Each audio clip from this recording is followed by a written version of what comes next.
எரேமியா 8வது அதிகாரம் 22வது வசனத்தை வாசிக்க கேட்கலாம். கீலேயாத்திலே பிசின் தைலம் இல்லையோ, ரணவைத்தியனும் அங்கே இல்லையோ, பின்னையே என் ஜனமாகிய குமாரத்தி சொஸ்தமடையாமற் போனாள். கர்த்தருடைய பரிசுத்த நாமம் மகிமைப்படுவதாக. இந்த வார்த்தை என்று பேசும்படி கடந்த வாரத்திலே பரிசுத்த ஆவியானவர் இந்த வார்த்தை ஆழமாய் இருதயத்திலே வைத்தார். கீலேயாத்திலே பிசின் தைலம் இல்லையோ. கீலேயாத்தின் பிசின் தைலம் என்பது அது மருத்துவ குணம் உள்ளது. விசேஷமாய் காயங்கள் குணமாக பயன்படுத்தக்கூடியதாக இருக்கிறது. அது கீலேயாத்திலே கிடைக்கிற பிசின் தைலம். எல்லா இடத்திலையும் தைலம் கிடைக்கும். ஆனால் கீலேயாத்தின் பிசின் தைலம் என்பது அவ்வளவு விசேஷமானது, அவ்வளவு விலையேற பெற்றது, அது அவ்வளவு விலை உயர்ந்தது. ஆதியாகமம் 37வது அதிகாரம் 25வது வசனத்திலே பார்க்கும்போது யோசேப்பின் சகோதரர்கள் யோசேப்பை குழியிலே தூக்கி போட்ட பிறகு போஜனம் பண்ண உட்கார்ந்திருப்பார்கள். அப்பொழுது அவர்கள் தங்கள் கண்களை ஏறெடுத்து பார்க்கும்போது கீலேயாத்திலிருந்து ஒரு கூட்டம் வராங்க. யார் அப்படின்னா இஸ்மவேலர். கீலேயாத்திலிருந்து எதை வாங்கிட்டு வராங்க அப்படின்னு அங்க சொல்லப்பட்டிருக்கிறது.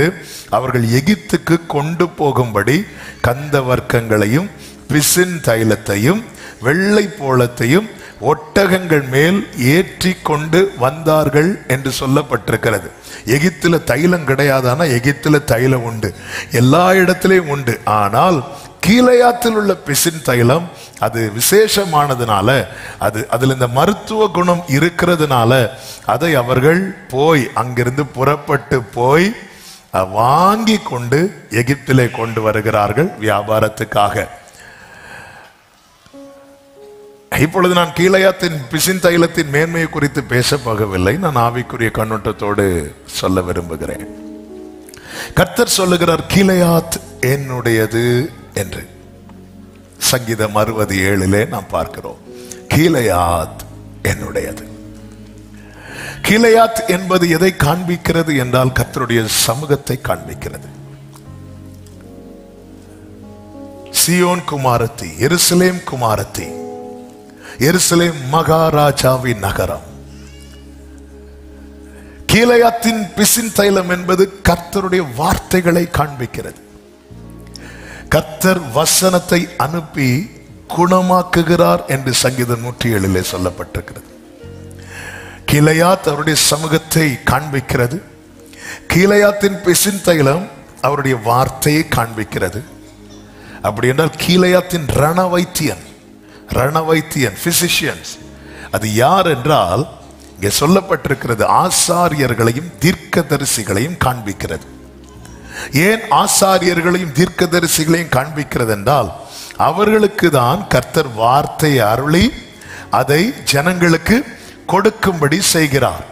இப்ப இதையெல்லாம் வைத்துதான் ஜனம் இன்னும் குணமடையாமல், இன்னும் சொஸ்தமடையாமல், இன்னும் வேதனையை நோக்கி பயணிக்கிறதை பார்த்து வேதனை தாங்க முடியாமல் எரேமியாவை கர்த்தர் அழைத்து எரேமியாவை கொண்டு பேசுகிறதை நம்மால் பார்க்க முடியும். விசேஷமாய் எரேமியா தீர்க்க தரிசனம் அதிகமாய் சொன்னது புறஜாதிகளுக்கு அல்ல, அவருடைய ஜனத்துக்கு. நீங்க எரேமியாவை தெரிந்தெடுத்ததை வைத்து பார்க்கும் போதே தெரியும், எரேமியா தீர்க்க தரிசிகளின் புத்திரன் அல்ல, எரேமியா ஆசாரியனுடைய புத்திரன். இன்னைக்கு உள்ள காலம் போல அல்ல அன்னைக்குள்ள காலம், இன்னைக்குள்ள ஊழியங்கள் போல அல்ல அன்று உள்ள ஊழியம். இன்னைக்கு ஆசாரியன் ஊழியம், தீர்க்க தரிசன ஊழியம் எல்லாமே நம்ம பார்வைக்கு ஒன்று போல தெரிகிறது. ஆனால் அன்றைய ஊழியம் அப்படி கிடையாது. ஆசாரிய ஊழிய மெத்தட் வேற, தீர்க்க தரிசிகளின் ஊழிய மெத்தட் வேற. ரெண்டுக்கும் ஏணி வச்சா எட்டாத அளவுக்கு தூரம். ரெண்டுடைய அந்த ஊழிய அனுபவங்கள், ஊழிய நிலைகள் டோட்டலா மாறுபட்டது. எனவேதான் எரேமியாவை கர்த்தர் அழைக்கும் போது எரேமியா என்ன சொல்வார் தெரியுமா? நான் சிறு பிள்ளையா இருக்கிறேன், நான் பேச அறியேன் என்று சொல்வார். சின்ன பிள்ளைன்னா 5 வயசு குழந்தை கிடையாது. எரேமியா வளர்ந்ததெல்லாம் ஒரு ஆசாரியன், ஒரு பாஸ்டர் வீட்டில் வளர்ந்த பையன், ஆசாரியன் வீட்டில். அப்ப ஆசாரிய முறைகள் எல்லாம் தெரியும். இப்ப எரேமியாவை கர்த்தர் ஆசாரியனா அழைத்திருந்தால் எரேமியா ஈஸியா வந்திருப்பார். ஏன்னா சின்ன வயசுல இருந்தே பார்த்து பழகினது, சின்ன வயசுல இருந்தே அப்பா செய்யற ஊழியத்தை பார்த்து பழகினது. ஆனா இப்பொழுது எரேமியா மேல இருக்கிற அழைப்பு டோட்டலா டிஃபரெண்டா இருக்கு, டோட்டலா வித்தியாசமா இருக்கிறது. அவனை தீர்க்கதரிசியை அழைக்கிறார். அவன் பார்க்கறான், என்ன ஆண்டவரே நீங்க இதே ஆசாரியனை அழைச்சிருந்தீங்கன்னா நான் எஸ் சொல்லி இருப்பேன். இப்ப நான் சிறு பிள்ளையா இருக்கிறேன், எனக்கு பேச தெரியாது, நான் ஆசாரியனை மாதிரி பேச, ஒரு ஆசாரியன் எப்படி பேசுவான்னு நான் பார்த்து பழகி இருக்கிறேன், என்னை விட்டா நான் அப்படி பேசிடுவேன். ஆனா தீர்க்கதரிசிகளின் புத்திரன் நான் கிடையாது, அதனால ஒரு தீர்க்கதரிசி எப்படி பேசுவான்லாம் எனக்கு தெரியாது. எனவே தான் எரேமியா சொல்றேன், நான் சிறு பிள்ளையா இருக்கிறேன். அப்படி சொல்லும் போது கர்த்தர் சொல்றாரு, இங்க பாரு, நீ சிறு பிள்ளைன்னு சொல்லாத, என் வார்த்தையை நான் உன் வாயில வைக்கிறேன், நான் உன் கூட இருக்கிறேன். ஏன் கர்த்தர் ஆசாரிய குடும்பத்தில் பிறந்த எரேமியாவை தீர்க்கதரிசியாய் தெரிந்தெடுத்தார் என்று பார்த்தீங்கன்னா, எரேமியாவை கொண்டு தீர்க்க தரிசனம் சொல்ல போறதெல்லாம் யாருக்கு அப்படின்னா ஆசாரியர்களுக்கு, ஆராதிக்க வருகிறவர்களுக்கு. அப்படி ஒரு ஆசாரியர்களுக்கு, ஆராதிக்க வருகிறவர்களுக்கு சர்ச்சில் நின்று துணிஞ்சு தீர்க்க தரிசனம் சொல்லணும்னா அது ஒரு பாஸ்டர் பையனால மட்டும்தான் முடியும். ஏன்னா ஆலயத்தில் நின்று ஆசாரியர்களுக்கு அகைன்ஸ்டால அந்த காலத்துல யாராவது பேசிட்டாங்க, தீர்க்கதரிசிகளை கொண்டு போட்டார்கள் என்று பைபிள்ல இருக்கிறது. அப்ப கர்த்தர் எந்த வீட்டுல எப்படி வளர்றான்னு அவனை தூக்குறார், தூக்கி நீ, அதனாலதான் எரேமியா ஒரு கட்டத்துல சொல்லுவார், என் தலை தண்ணீரும் கண்ணீருமா இருந்தால் நலமா இருக்கும். ஏன்னா கர்த்தர் அவனை நிறுத்தி அவருடைய பாரத்தை அவனுக்குள்ள இறக்கும் போது அவனால தாங்க முடியல. அதனாலதான் எரேமியாவை குறித்து வீப்பிங் ப்ராஃபட் அப்படிங்கிறாங்க. அழுதுட்டே இருப்பார், அவர் ப்ராஃபஸி சொன்னாலே அழுதுட்டே இருப்பார், அழுதுட்டே இருப்பார். இந்த வார்த்தை எதற்காக சொல்லுகிறேன் என்றால், உங்களை பிறப்பித்ததற்கு ஒரு நோக்கம் உண்டு. ஏன் கர்த்தர் இந்த குடும்பத்தில் பிறப்பித்தார்? ஒரு நோக்கம் உண்டு. நமக்கு தெரியாது, ஆண்டவரே நான் வளர்ந்ததுக்கும் என் அழைப்புக்கும் சம்பந்தமே இல்லையே, இப்போ தெரியாது, நாளானது அதை விளங்க பண்ணும். ஆமென் சொல்லுங்க பார்க்கலாம். எரேமியா நிறைய சர்ச்சில் இருந்தா பேசுவார், அது ரிலேட்டடா தான் நிறைய பேசுவார், போல்டா அடிப்பார்.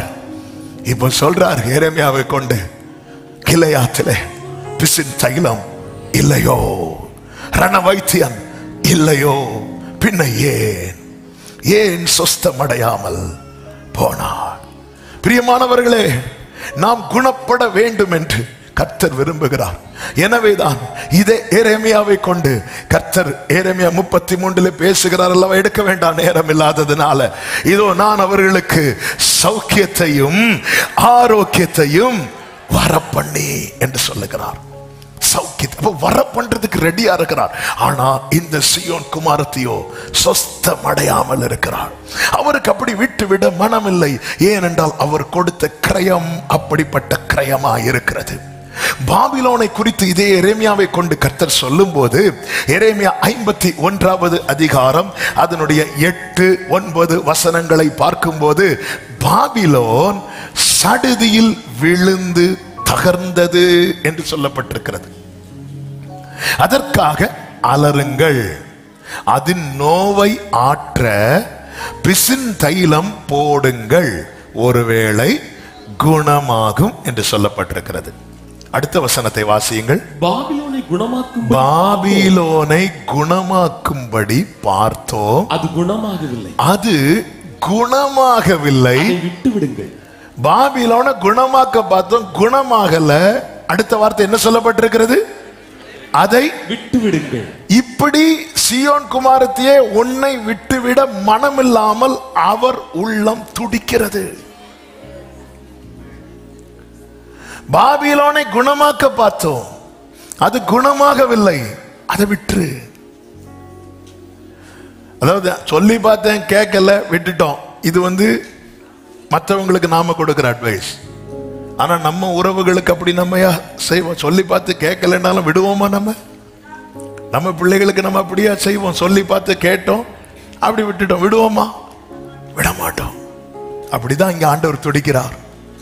பாபிலோன் குணமாகும்படி பார்த்தோம், அது குணமாகவில்லை, அதை விட்டு விடுங்கள். ஆனா சியோன் குமாரத்தை ஆண்டவர் சொல்லுகிறார், எபிராயிமே, நீ பண்ணுகிற செயலுக்கெல்லாம் நான் உன்னை எப்படியோ விட்டு விட வேண்டியது. ஓசியா 11 கர்த்தர் சொல்லுகிறார், எப்பிராயீமை நான் கைப்பிடித்து நடக்க பழக்கினேன் என்று சொல்லி ஒவ்வொரு காரியத்தையும் கர்த்தர் அங்கே சொல்லுவதை பார்க்க முடியும். ஓசியா 11வது அதிகாரத்தில் 1 முதல் நீங்கள் பார்த்தீர்களானால், இஸ்ரவேல் இளைஞனா இருந்தபோது நான் அவனை நேசித்தேன், நான் அவனை நேசித்தேன், எகிப்திலிருந்து என்னுடைய குமாரனை வரவழைத்தேன், அவர்கள் தங்களை அழைக்கிறவர்களின் முகத்துக்கு விலகி போய்விட்டார்கள். 3வது வசனம், நான் எப்பிராயீமை கைப்பிடித்து நடக்க பழக்கினேன், ஆனாலும் நான் தங்களை குணமாக்குகிறவர் என்று அறியாமல் போனார்கள். 4வது வசனம், மனுஷரை கட்டி இழுக்கிற அன்பின் கயிற்றால் இழுத்தேன், அவர்களுக்கு ஆகாரம் கொடுத்தேன், ஆனால் அவர்களோ, அடுத்த வசனம், மனம் திரும்ப மாட்டோம் என்று சொல்லி அசீரியன் தான் ராஜான்னு சொல்லி போறாங்க. இப்படி ஜனங்கள் 7வது வசனம், என்னை விட்டு விலகுகிற மாறுபாட்டை பற்றி கொண்டிருக்கிறார்கள். சரி, போயிட்டால போகட்டும் அப்படின்னு விட வேண்டியது. பாபிலோனை குணமாக்க பார்த்தோம், குணமாகவில்லை, விட்டு விடுங்கள். ஆனா அப்படி எப்பிராயீமை விடலான்னு பார்த்தா, இஸ்ரவேலை விடலான்னு பார்த்தா அவருக்கு மனம் இல்லை. எனவேதான் அடுத்த வசனத்திலே சொல்லுகிறார், எப்பிராயீமே நான் உன்னை எப்படி கைவிடுவேன், இஸ்ரவேலே நான் உன்னை எப்படி ஒப்பு கொடுப்பேன், நான் உன்னை எப்படி ஆத்மாவை போலாக்குவேன், உன்னை எப்படி செபோயிமை போலாக்குவேன். என் இருதயம் எனக்குள் குழம்புகிறது, என் பரிதாபங்கள். ஒரு பக்கம் கோபம் வருது, இன்னொரு பக்கம் பரிதாபம். ஐயோ, நான் இவனை விட்டா இவனுக்கு யார் இருக்கிறா, நான் இவங்களை கைவிட்டா இவங்களுக்கு யார் இருக்கிறா. இந்த பரிதாபங்கள் பொங்குதான். ஹல்லேலூயா.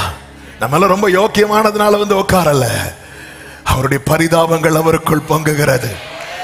அடுத்த வசனத்தில் எனவே சொல்லுகிறார், என் உக்கிர கோபத்தின்படியே செய்ய மாட்டேன், எப்பிராயீமை அழிக்கும்படி திரும்ப மாட்டேன், ஏனென்றால் நான் மனுஷன் அல்ல, தேவனாய் இருக்கிறேன். கைகளை உயர்த்தி சத்தம் ஆமென் சொல்லுங்க பார்க்கலாம். அவருடைய ஏக்கம், அவருடைய எப்படியாவது என் குமாரத்தை சொஸ்தம் அடைய வேண்டும், வாழ்வடைய வேண்டும், இந்த வேதனையிலிருந்து வெளியே வரணும். ஒரு பெரும்பாடுள்ள ஸ்திரீ, 12 வருட பெரும்பாடுள்ள ஸ்திரீ சுகம் பெற்ற போது இயேசு அவளுக்கு என்ன வார்த்தையை சொல்லி அனுப்புவார் தெரியுமா? உன் வேதனை நீங்கி சுகமாயிரு. நம்முடைய ஆவிக்குரிய நிலை எப்படி இருக்கிறது என்பதை நாம் கவனிக்க வேண்டும், பார்க்க வேண்டும். சரீர பிரகாரமான நிலையை பார்த்துதான் நாம் அதிகமாய் நம்முடைய மகிழ்ச்சியும் நம்முடைய துக்கமும் உலக பிரகாரமான காரியங்களை வைத்துதான் இருக்கிறது. காரணம், இந்த மாம்சம் பலவீனம் உள்ளது. நமக்கு பிடிச்சது மாதிரி காரியம் நடந்தா நம்ம அவ்வளவு ஹாப்பியா இருப்போம். நமக்கு பிடிக்காத மாதிரி காரியம் நடந்தா அந்த சந்தோஷம் ஒரு செகண்ட்ல போயிடும். யோனாவின் சந்தோஷம் போனது போல. ஆமணக்கின் மேல் சந்தோஷப்பட்டான், ஆமணக்கு அடுத்த நாள்ல காணல, அவ்வளவுதான். இவரு வாழ்க்கையை வெறுத்துட்டார், வாழ்க்கையை வெறுத்துட்டார். எதுக்கு இப்படி ஒரு வாழ்க்கை? எது போச்சுன்னு? ஆமணக்கு போச்சுன்னு. நம்ம நம்மால நாம நடாத, நாம வளர்க்காத, நம்மால வளர விட முடியாத எந்த ஒரு நன்மையும் அவரிடத்திலிருந்து தான் வருகிறது. சில காரியங்கள் நம்மை விட்டு போய்விட்டது, நம்ம நினைச்சது போல நடக்கலைன்னது வாழ்க்கையே வெறுக்கிறோம். இதுல பாதிக்கப்படுறது எல்லாமே தான், எல்லாரும் தான், என்னை உட்படுத்தி தான் சொல்றேன். ஆனா பல நேரத்துல நம்முடைய ஆவிக்குரிய நிலையை நம்ம யோசிக்கிறோமா? ஆவிக்குரிய நிலை எப்படிப்பட்டதா இருக்கிறது? சொஸ்தமடையாமல் இருக்கிறோமா? முறிந்த ஆவி யாரால் குணமாக்க கூடும்? ஆவியில முறிந்த நிலை குணமாக்க முடியாம ஒரு விரக்தி, ஸ்பிரிச்சுவல் லைஃப்ல ஒரு வறட்சி, தாகம் உள்ளவன் மேல் தண்ணீரை ஊற்றுவேன் என்கிறார். ஒரு ஆவிக்குரிய தாகம், அது கொஞ்சம் கூட இல்லாத நிலை, அதுதான் கேட்கிறார். ஆமென். கிளையாத்தில் பிசின் தைலம் இல்லையோ, ரண வைத்தியனும் இல்லையோ, எல்லாம் கேட்டா இருக்கு இருக்கு இருக்கு. பின்ன ஏன் என் ஜனமாகிய குமாரத்தி சொஸ்தமடையாமற் போனாள். நம்முடைய ஆவிக்குரிய வளர்ச்சியின் அனுபவம் எப்படிப்பட்டதாய் இருக்கிறது என்பதை நாம் கவனிக்க வேண்டியது அவசியமாய் இருக்கிறது. வேதம் நம்மை வாழ்த்துவது எப்படி தெரியுமா? பிரியமானவனே, உன் ஆத்துமா வாழ்வது போல எல்லாவற்றிலும் வாழ்ந்து சுகமாயிரு. யாருக்கு சொல்லப்பட்ட வார்த்தை? யார் அந்த பிரியமானவன்? காயு என்கிற ஒருவன். காயுவுக்கு எழுதுகிறதாவது பிரியமானவனே அப்படின்னு சொல்லிட்டு அந்த ஒரு பர்சனுக்கு. ஏன் அந்த பர்சனுக்கு அப்படி சொல்லப்பட்டது என்றால், காமனா எழுதியிருந்தா பிரியமானவர்களே தானே சொல்லியிருக்கணும். எனக்கு பிரியமான புருஷனாகிய தானியேலே அப்படின்னா அது யாருக்கு சொல்லப்பட்டது? தானியேலுக்கு. ஏன் இந்த காயுவுக்கு பார்த்து பிரியமானவனே அப்படி சொல்ல காரணம், அவனை குறித்து யோவானுக்கு ஒரு செய்தி வருகிறது. என்ன செய்தி தெரியுமா? இவன் சத்தியத்திலே நடக்கிறான். உன் ஆத்துமா எப்படி வாழுதுன்னு பாரு. அப்ப நம்முடைய சந்தோஷம், நம்முடைய வளர்ச்சி, நம்முடைய ஆசீர்வாதம் எல்லாமே சத்தியத்துக்கு உட்பட்டு தான் இருக்க வேண்டுமே தவிர சத்தியத்துக்கு வெளியே இருக்கக்கூடாது. துன்மார்க்கருடைய செல்வ பெருக்கை பார்க்கிலும் நீதிமான்களுடைய கொஞ்சம் நல்லது என்று வேதம் சொல்லுகிறது. அநியாயம், அக்கிரமம், துரோக செயல், வீணான காரியங்கள், இவைகள் நிமித்தம் வாழும் வாழ்க்கை, இவைகள் நிமித்தம் உண்டாகிற காரியங்கள், இதுல ஒரு தேவ பிள்ளைக்கு திருப்தி வரவே கூடாது, இடம் கொடுக்கவும் கூடாது. வேண்டாதவைகள் மேல நமக்கு வெறுப்பும், வேண்டியவைகள் மேல நமக்கு விருப்பமும் வருமானால் நம்முடைய வாழ்க்கை சரியான பாதையை நோக்கி பயணிக்கிறது என்ற அர்த்தம். ஹல்லேலூயா. இந்த சீயோன் குமாரத்தி ஏன் குணமடையாமல் போனாள் என்று எரேமியா 8வது அதிகாரத்திலே அநேக காரியங்கள் சொல்லப்பட்டிருக்கிறது. அதுல ஒரு சில காரியங்களை சொல்லி நான் ஜெபிக்க விரும்புகிறேன். நன்றாய் கவனமாய் கேளுங்கள். அதனுடைய 1-2 வசனங்களை வாசிக்க கேட்கலாம். அக்காலத்திலே யூதாவுடைய ராஜாக்களின் எலும்புகளையும், அவர்களுடைய பிரபுக்களின் எலும்புகளையும், ஆசாரியர்களின் எலும்புகளையும், தீர்க்கதரிசிகளின் எலும்புகளையும், எருசலேமுடைய குடிகளின் எலும்புகளையும் அவர்களுடைய பிரேத குழிகளில் இருந்து எடுத்து அவர்கள் நேசித்ததும், கவனிங்க, அவர்கள் நேசித்ததும், சேவித்ததும், பின்பற்றினதும், நாடினதும், பணிந்து கொண்டதுமாய் இருந்த சூரியனுக்கும் சந்திரனுக்கும் வானத்தின் சர்வ சேனைக்கு முன்பாக அவைகளை பரப்பி வைப்பார்கள் என்று கர்த்தர் சொல்லுகிறார்.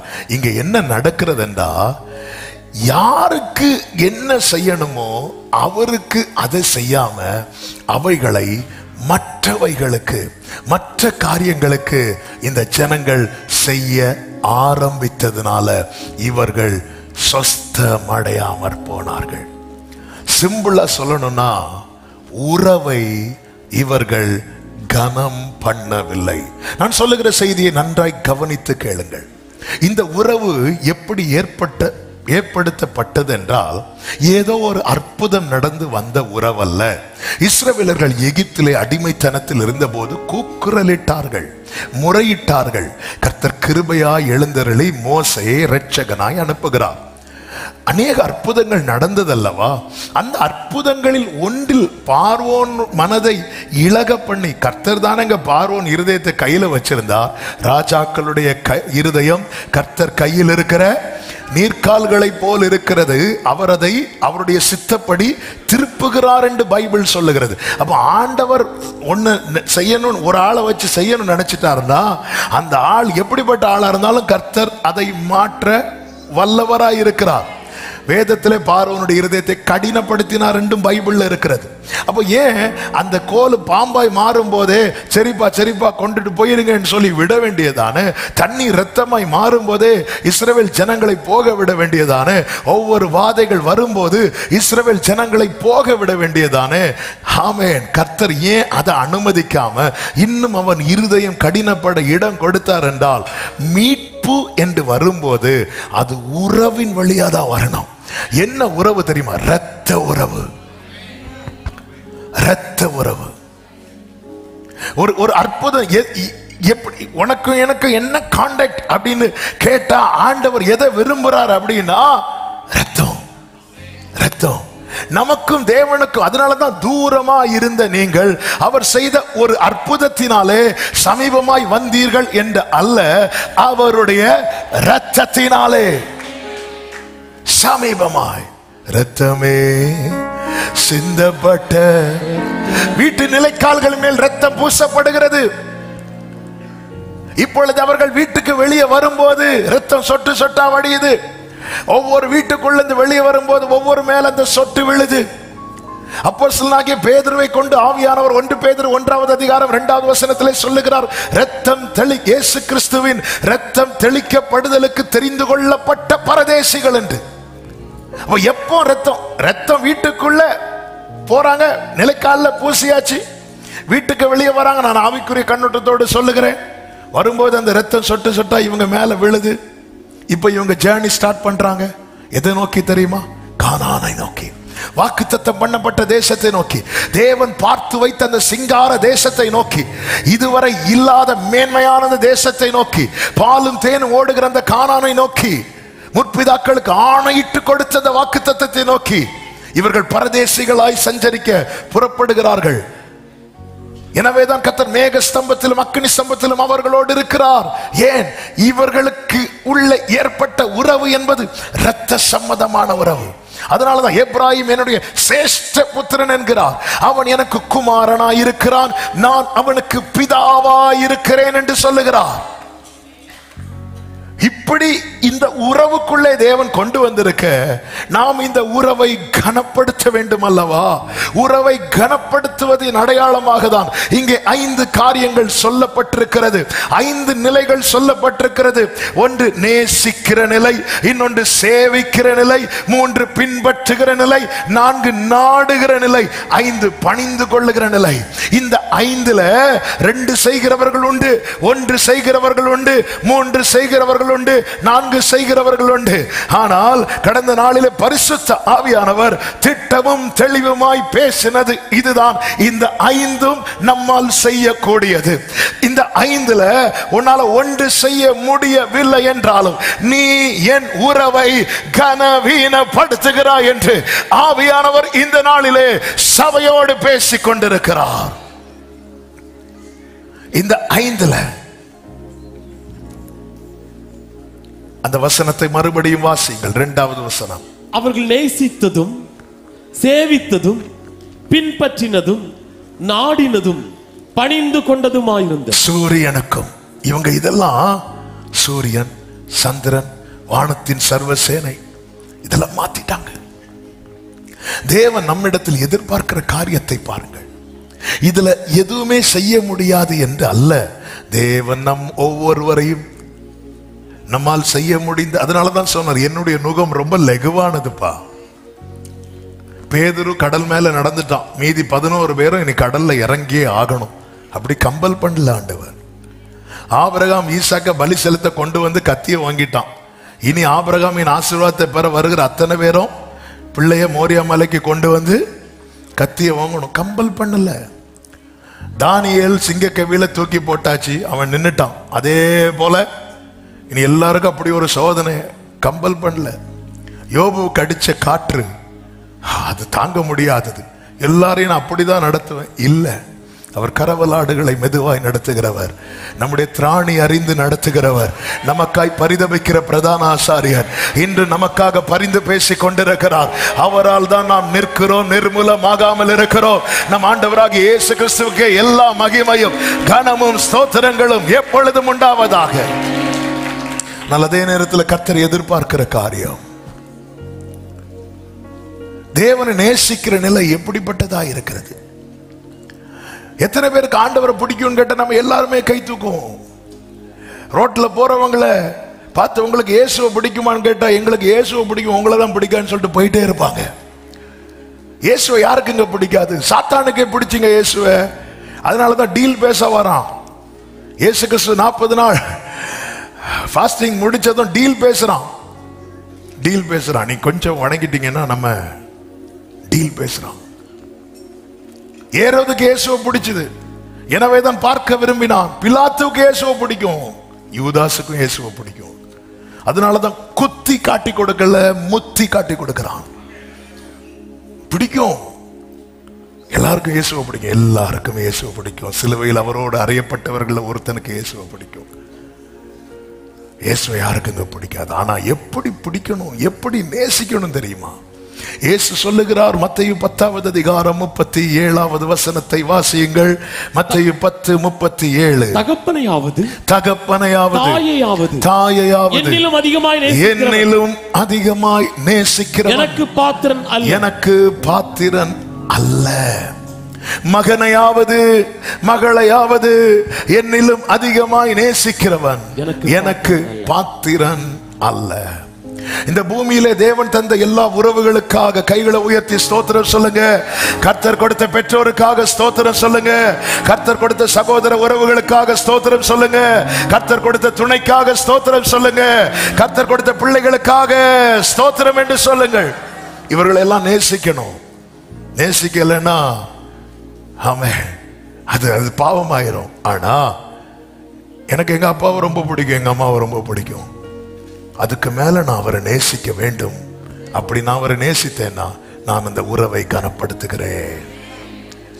எனக்கு ஒரு குடும்பம் இருப்பதினால் கர்த்தர் என்னை நேசிக்கவில்லை, கர்த்தர் என்னை நேசித்ததினால் எனக்கு கர்த்தர் குடும்பத்தை கொடுத்திருக்கிறார். யாக்கோபு சொல்லுகிறார், நான் வெறும் கோலும் கையுமாக தான் இந்த யோர்தானை கடந்தேன். இப்பொழுதோ கர்த்தர் கண்களில் கடத்த தயவினால இந்த 2 பரிவாரங்களுக்கு கர்த்தர் சொந்தமாய் மாற்றி இருக்கிறார். தேவரீர் என்னை இதுவரை நடத்தி கொண்டு வந்ததற்கு நான் எம்மாத்திரம், என் வீடு எம்மாத்திரம் என்று தாவீது சொல்லுகிறான். என்னிலும் அதிகமாய் தேவன் நம்மிடத்தில் எதிர்பார்க்கிற அந்த அன்பை நாம கொடுக்க பழக வேண்டும். நம்மை சூழ்ந்திருக்கிற உறவுகளுக்கு தெரியும், இவங்களுக்கு நம்மளை விட அவரை தான் ரொம்ப பிடிக்கும்னு தெரியணும். உங்க மனைவிக்கு தெரியணும், என்னை விட இவருக்கு அவரை தான் ரொம்ப பிடிக்கும், அவரை. அதே போல புருஷனுக்கு தெரியணும், என்னை விட இயேசுவை தான் என் மனைவிக்கு ரொம்ப பிடிக்கும். பிள்ளைகளுக்கு தெரியணும், எங்க அப்பா அம்மாக்கு எங்களை விட இயேசுவை தான் ரொம்ப பிடிக்கும். நம்ம சூழ்ந்திருக்கிறவர்களுக்கு கர்த்தர் நம்மிடத்தில் எதிர்பார்க்கிறதும் அதுதான். பேதுருவை அழைக்கிறார், முதல் சந்திப்பில் அழைக்கிறார். முதல் சந்திப்பில் பேதுருவை பார்த்து ஐ லவ் யூ சொல்லல, மெதுவா கூப்பிட்டு அழைத்து அன்பு இன்னது என்பதை முழுவதுமாய் காண்பித்துக் கொடுக்கிறார். முழுவதுமாய் காண்பித்து கொடுத்து மீண்டும் பேதுருவை தேடி வரும்போது பேதுரு மீண்டும் மீன் பிடிக்க போகிறான். அவருக்கு தாங்க முடியவில்லை. அவர் கரையிலே நின்று கொண்டிருக்கிறார். பேதுரு வருகிறான், மீன் பிடிக்க போகிறேன் என்றான். யோவான், யாக்கோபு உட்பட சீஷர்களில் சிலர் நாங்களும் வருகிறோம் என்று சொல்லி மீன் பிடிக்க போகிறார்கள். அவர்களால் மீனை பிடிக்க முடியவில்லை. வலை போட்டுட்டு இருக்கிறாங்க, வலை போட்டாங்களான்னு கூட தெரியவில்லை. பொழுது விடிந்த போது இயேசு கரையிலே நின்று கொண்டிருக்கிறார். கரையிலே அவர் என்ன செய்து கொண்டிருந்தார் தெரியுமா? இவர்களுக்கு கொடுக்கும்படி ஒரு மீனை ஆயத்தப்படுத்தி கொண்டிருக்கிறார். கரி நெருப்பு போடப்பட்டு அதிலே மீன் சுடப்பட்டிருப்பதை, அப்பம் சுடப்பட்டிருப்பதை பார்க்கிறார்கள். பிற்பாடு அவர் ரெடி பண்ணி வச்சிட்டு இருக்கிறார். ஆனா இவங்க எதுக்கு போனாங்கன்னு இயேசு பார்க்கிறார். மீன் பிடிக்க போறாங்க. அதனால சரி பிடிக்கட்டும்.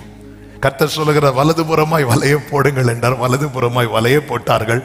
153 பெரிய மீன்கள். வலை கிழியவில்லை. அப்பாடா, கொஞ்ச நாளுக்கு வண்டி ஓடும்னு சொல்லிட்டு வந்து அதுல ஒரு மீன் அவர் சாப்பிட விடலை. ஆமே, நீங்க கஷ்டப்பட்டு பிரயாசப்பட்டு நீங்க வலை போட்டு இழுத்தத உங்களை சாப்பிட விடலைன்னா இந்த பனிஷ்மெண்டா நினைக்காதீங்க. ஆமே, உங்களுக்காக அவர் வேறொன்றை ஆயத்தம் பண்ணி வைத்திருக்கிறார். கரையில வந்து பார்த்தா அங்க ரெடி பண்ணி வச்சிருக்கிறார். அப்போ ஏன் ஆண்டவர் என்ன இவ்வளவு கஷ்டப்பட்டு வலை போட்டு இழுக்க வச்சீங்க? ஆசைப்பட்டேன்ல, இல்ல. ஆமே, சிலருக்கு அப்படிதான் சில ஆசைகள். சில ஆண்டவர் கொஞ்சம் அதுவரை போயிட்டு வரட்டுமா? எலிசா சொல்லுவார்ல, எங்க அப்பாவை நான் கிஸ் பண்ணிட்டு வரேன். அழைப்பு வரும்போது நமக்கு வித்தியாசமான ஆசைகள் எல்லாம் வரும். அதாவது ஃபாஸ்டிங் இருக்கலாம் இருக்கும் போது நமக்கு வித்தியாசமான ஆசைகள்லாம், இது சாப்பிட்டா கொள்ளலாம் போல இருக்குது. சிலர் இந்த கன்சீவான வித்தியாசமா சாப்பிடணும்னு தோணுதான், அது சாப்பிடணும் இது சாப்பிடணும். ஜெபத்துல இருக்கலாம்னு வரும்போது, அழைப்புன்னு வரும்போதுதான் ஆசைப்பட்டேல போ. எலியா வந்து சால்வையை போட்டு அவ்வளவு பெரிய மேட்டர் சொல்றார். ஏன்னா எலியாவை கர்த்தர் அனுப்பும் போதே உன் ஸ்தானத்தில் எலிசாவை அபிஷேகம் பண்ணு. சால்வையை போட்டதும் எலிசா எப்படி நிக்கிறார் தெரியுமா? பைபிள் காலேஜ் முடிச்சு பட்டம் வாங்க நிக்கல. 12 பேர் ஏர் போட்டு ஒழுத்திட்டு இருக்கிறாங்க, 12வது ஆளா வந்துட்டு இருக்கிறார். ஆமென். அதுல நம்பர் 1 வரல, கடைசியா வராரு. நீதான் கூப்பிட்டா பின்னாடி திரும்பி இவரால பார்க்க முடியாது. லாஸ்ட் பெஞ்சில் இருக்கிறவங்களை பார்த்து பேசினா அவங்க திரும்பி பார்க்கவே முடியாது. ஏன்னா உங்களுக்கு தெரியும் பின்னாடி யாரும் இல்ல. நமக்கு பின்னாடி ஆள் இருந்தாலாவது பரவாயில்ல, நான் ஒரு ஆளை முந்திட்டேன். இல்ல, கடைசி. ஆமென். எலிசா மேல சால்வை விழுந்தது லக்ல அல்ல, கிருபையில. நமக்கு முன்பாக எத்தனை பேர் இருந்தாலும் நம்மேல் விழ வேண்டிய சால்வையை நம்மேல் விழ வைத்தது கர்த்தருடைய கிருபை. அப்போ எலிசா சொல்றாரு, எங்க அப்பாவை நான் கிஸ் பண்ணிட்டு வரேன், ஓகே போ, ஆனா நான் உனக்கு செய்தத நீ நினைத்துக்கொள்னு சொன்னார். கிஸ் பண்ண போனவருக்கு தாங்க முடியல. அந்த ஏரெல்லாம் உடைச்சி மாடெல்லாம் கறி வச்சு எல்லாருக்கும் விருந்து கொடுத்துட்டு, ஏன்னா திரும்பி நினைச்சா கூட வரக்கூடாது, ஓடி வந்துட்டார். இதே போல வலைய போட வச்சு எல்லாம் எடுக்க வச்சு இங்க வந்து பார்த்தா இவர் வேற ரெடி பண்ணி வச்சிட்டு இருக்கிறார். அப்ப நான் இவ்வளவு காலம் நீ ஆசைப்பட்டல பண்ணு, இப்ப சாப்பிட வச்சுட்டு கிட்ட உட்கார வச்சுட்டு கேட்கிறார், யோனாவின் குமாரனாகிய சீமோனே, வெரி ஃபர்ஸ்ட் பேதுருவை சந்தித்த போது இவன் சீமோனா இருக்கிறாய், இவன் கேவா எனப்படுவான் என்று சொல்வதற்கு முன்னாக அவனை எப்படி பார்த்தாரோ இப்ப அப்படி கொண்டு வந்து நிறுத்தி வைத்து விட்டு, அதன் அர்த்தம் என்ன? உன்னை நான் திருப்பியும் ஃபர்ஸ்ட்ல இருந்து ஸ்டார்ட் பண்ண ரெடியா இருக்கிறேன். ஏன்னா பேதுரு வந்து இடிந்து விழுந்து பின்மாற்றத்தில் போனவன், திரும்ப வேற யாருமே இல்லையா? இருக்கிறாங்க. இதான் அவருடைய நேசம், அவருடைய நேசம். நீ எழும்ப ரெடினா கர்த்தர் உன்னை தூக்கி விடுவதற்கு போதுமானவராயிருக்கிறார். இப்போ என்ன கேட்கிறார்னா, இவர்கள் எல்லாரிலும் நீ என்னிடத்தில் அன்பாயிருக்கிறாயா? இங்கிலீஷ்ல ஒரே வேர்டு லவ்ன்னு இருக்கும், ஆனா வந்து தமிழ்ல வந்து அன்புக்கு நிறைய வார்த்தைகள் இருக்கிறது. அன்பு, நேசம், பாசம், பிரியம், காதல், இப்படி நிறைய இருக்கு. அதே போலதான் கிரேக்க மொழியிலையும் ஹீப்ரு லாங்குவேஜ்லையும் ஒவ்வொரு காரியத்துக்கும் சகோதர சிநேகத்துக்கு ஒரு, அந்த சகோதர சிநேகத்துக்கு ஒரு வார்த்தை உண்டு, புருஷன் மனைவி சிநேகத்துக்கு ஒரு வார்த்தை உண்டு, தேவனுடைய அன்புக்கு அகாப்பை என்கிற வார்த்தை இருக்கிறது. இப்படி ஒவ்வொரு கட்டத்துக்கும் ஒவ்வொரு வார்த்தை பயன்படுத்தப்படுகிறது. இந்த இடத்துல ஆண்டவர் கேட்கிற 3 காரியங்களை நீங்க பார்த்தீங்கன்னா, முதல்ல கேட்பார், இவர்கள் எல்லாரிலும் நீ அன்பா இருக்கிறாயா அப்படிம்பார். அந்த இடத்துல பயன்படுத்தப்பட்ட வார்த்தை தான் அகாப்பே. அதாவது கர்த்தர் இங்க என்ன எதிர்பார்க்கிறார்னா, பேதுருவே, யோவானை விட உன் அன்பு என் மேல நீ வச்சிருக்கிற அன்பு மேல இருக்குதா, யாக்கோபோட நீ என் மேல வச்சிருக்கிற அன்பு மேல இருக்குதான்னு சொல்லும் போது பேதுரு சொல்றாரு, நேசிக்கிற ஆண்டவரே அப்படிங்கிறார். நேசிக்கிற ஆண்டவரே அப்படிங்கிறார். அப்ப ஆண்டவருடைய எதிர்பார்ப்பு சர்ன்னு குறைக்க வைக்கிறான். எப்படி நேசிக்கிறான்? யோவான் நேசிக்கிறான்ல, நான் அதே போல நேசிக்கிறேன். யாக்கோபு நேசிக்கிறான்ல, அதே போல நேசிக்கிறேன். இப்போ அடுத்த ஆண்டவர் கேட்கிறார், நீ அன்பா இருக்கிறாயா அப்படின்னு கேட்கிறார். சரி, அவங்கள கம்பேர் பண்ணல விடு, நீ அன்பா இருக்கிறாயா அப்படின்னு கேட்கிறார். திருப்பியும் நான் நேசிக்கிறேன் நேசிக்கிறேன், நான் ஃபீலியோ என்கிற வார்த்தை இங்க பயன்படுத்தப்படுகிறது. அதாவது அவருடைய எதிர்பார்ப்பு மேல இருக்கு, ஆனா இவர் கீழே இருக்கிறார். நான் நேசிக்கிறேன் ஆண்டவர் அப்படிங்கிறார். 3வது கர்த்தர் கேட்பார், நீ என்ன நேசிக்கிறியா அப்படின்னு கேட்பார். அட்லீஸ்ட் நீ சொல்றதாவது நீ செய்வியா அப்படின்னு கேட்கிற. இந்த இடத்துலதான் பேதுரு வருத்தப்படுவார். ஆண்டவரே, என்ன உங்களுக்கு தெரியும், தெரிஞ்சும் எதிர்பார்க்கிறீங்களே ஆண்டவரே, எனக்கு எவ்வளவுதான் உங்களை நேசிக்க முடியும் தெரியும், தெரிந்தும் இன்னும் அன்பை எதிர்பார்க்கிறீங்களே. ஏன்னா உறவு இரத்த உறவு. இத அவன் படகு நிறைய மீன் கொடுத்த போது கேட்கவில்லை, அவனை கடலில் நடக்க வைத்த போதும் கேட்கவில்லை. மலையிலே மகிமையை காண்பித்து கொடுத்த போதும் கேட்கவில்லை. அவனுக்காக தன் ஜீவனை கொடுத்த பிறகு கர்த்தர் கேட்கிறார், நீ இவர்கள் எல்லாரிலும். ஆண்டவரை நேசிக்கிற நிலை எப்படி இருக்கிறது? இந்த பூமியில நம்ம எதை யாரை ரொம்ப நேசிக்கிறோம், அதுக்கு மேல சொல்லுவோம் வாய்த்து, எனக்கு இயேசுவை ரொம்ப பிடிக்கும். அந்த நேசத்தை எப்படி காட்டுகிறோம்? அவரிடத்தில் உறவை கனப்படுத்துகிறோமா? அவர் இல்லை என்றால் நாம் இல்லையே, அவர் இல்லை என்றால் நாம் இல்லையே. அதாவது இந்த உணர்வு நமக்குள்ள திரும்ப திரும்ப திரும்ப திரும்ப, அதாவது நமக்கு இந்த பூமியில நம்ம யாரையுமே நேசிக்கல அப்படி கிடையாது. நமக்கு யாரையாவது ஒரு ஆளை பிடிக்கும், யாரையாவது. அது அது அது அது அது அது அது புருஷனா இருக்கலாம், மனைவியா இருக்கலாம், பெற்றோரா இருக்கலாம், பிள்ளைகளா இருக்கலாம். யாராவது ஒரு ஆளை நமக்கு ரொம்ப பிடிக்கும், நமக்கு ரொம்ப ஃபேவரேட்டா ஒருத்தங்க இருப்பாங்க. அவங்களுக்கு மேல ஆண்டவரை நேசிக்க நம்ம இருதயம் விரும்பணும்,